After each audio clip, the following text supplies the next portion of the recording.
રાજ્યમાં તારીખ 25મીથી લઈને 28મી સુધીમાં કેટલાક ભાગોમાં ભારે પવન સાથે વરસાદ થશે. તારીખ 7 અને તારીખ 9 જૂન સુધી અણધાર્યો વરસાદ થશે. 28મીએ દક્ષિણ સૌરાષ્ટ્રના કેટલાક વિસ્તારમાં છૂટો છવાયો વરસાદ, બાગાયતી પાકને નુકસાન. આજથી જ અરબ સાગરમાં લો પ્રેશરની સિસ્ટમ કાર્યરત થઈ. આ વખતે ચોમાસું કેવું રહેશે? ચોમાસું સારું રહેવાની શક્યતા રહેશે. રોહિણી નક્ષત્રમાં વરસાદ થવાની શક્યતા રહેશે. આજથી જ હવાનું હળવું દબાણ ઊભું થશે અને તારીખ 25મીથી 28 મે વચ્ચે ગુજરાતના ઘણા ભાગોમાં વરસાદ શરૂ થઈ જશે. જૂનની શરૂઆત સુધીમાં વરસાદ રહેવાની શક્યતા રહેશે. વરસાદ હવે ચોમાસું નજીકમાં છે. એકાદ બે દિવસમાં દક્ષિણ સાઈડ ચોમાસું પહોંચશે, પરંતુ ત્યાંની નોંધ તો હવામાન ખાતું નક્કી કરે ત્યાર પછી ખ્યાલ આવી શકે. પરંતુ દસ્તક તો એકાદ બે દિવસમાં દક્ષિણ છેડે થઈ જશે. દક્ષિણ પશ્ચિમના પવનો ફૂંકાઈ રહ્યા છે, એટલે હવે ધીરે ધીરે ચોમાસાની ગતિવિધિ વધશે, પરંતુ પવનની ગતિ વધારે છે, જેની અસર બાગાયતી પાકો પર થવાની શક્યતા રહેશે. જી, ખેડૂતો માટે ચોમાસું કેવું છે?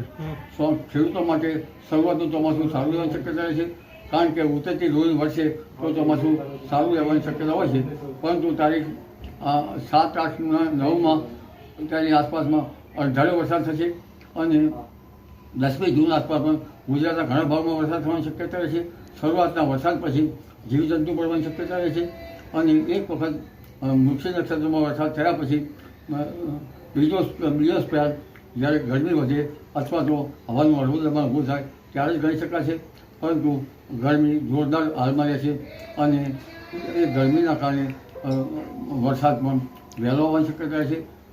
લગભગ 11ની આસપાસમાં વરસાદ થવાની શક્યતા રહેશે. એટલે આ વખતે જરા વરસાદ ચોમાસું વહેલું થવાની શક્યતા રહેશે. બીજો સ્પેલ તો જ્યારે સિસ્ટમ બને ત્યારે ખ્યાલ આવશે. જી કાકા, હવે વરસાદનું આજે 7 સિસ્ટમ બનશે. લો પ્રેશર બનવાની શક્યતા રહેશે.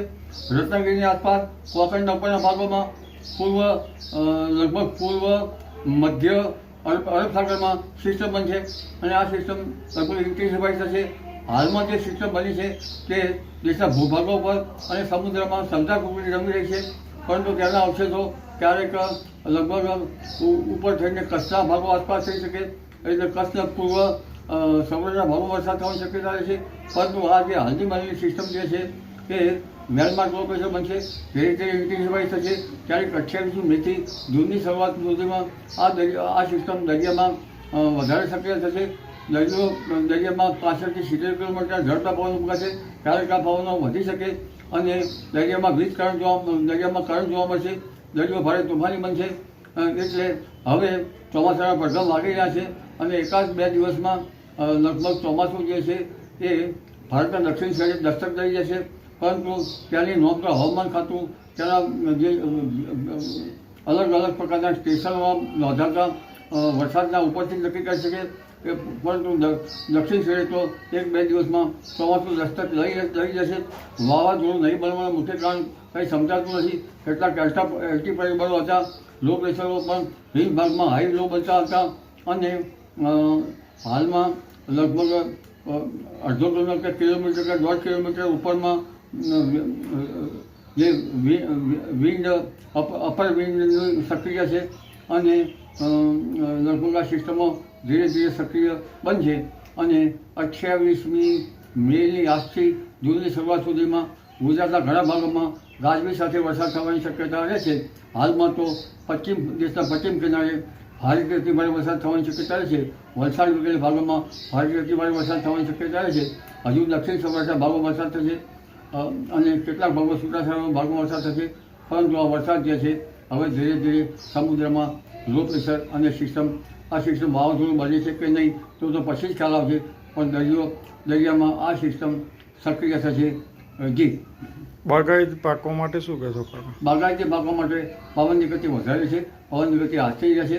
હવે ધીરે ધીરે આંધીઓ પણ છે. ઘણી આંધીઓ આવે પછી વરસાદ થતો હોય છે. પરંતુ આ જે સિસ્ટમ જે છે તે લગભગ 1 બીજની આસપાસ થશે.